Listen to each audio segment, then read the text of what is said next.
Hi, this is Patrick Wallace. I'm standing in front of the Charging Bull statue in Lower Manhattan. I filmed a short video in the fall in the same spot, and the contrast is stark. Normally, hundreds of tourists jam the site for a photograph. As you can tell, it is eerily quiet, the result of everyone practicing social distancing.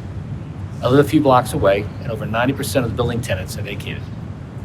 We are all in a precarious position, balancing the absolute necessity of ensuring our healthcare system is not overrun to save every life possible.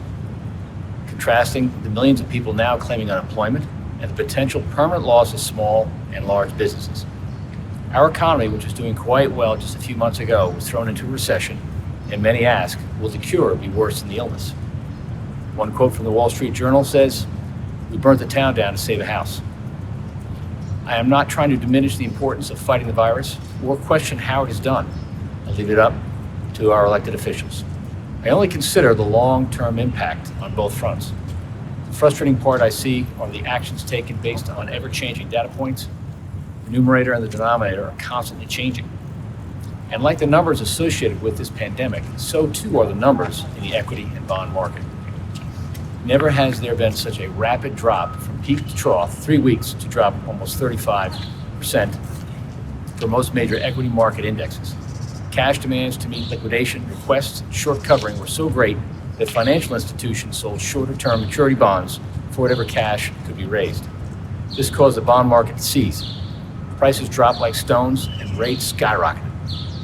Thankfully, the Fed stepped in with fiscal action and provided an incredible amount of liquidity to thaw much of the bond market. As an investor, if your crystal ball told you to sell in February, you are very smart or very lucky. If not, our recommendation is to stay the course.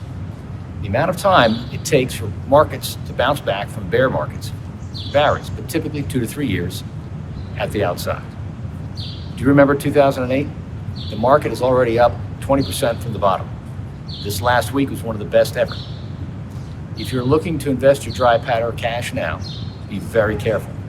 Dead cat bounces and falling daggers are misleading and painful. Historically, a recovery market never bounces straight up.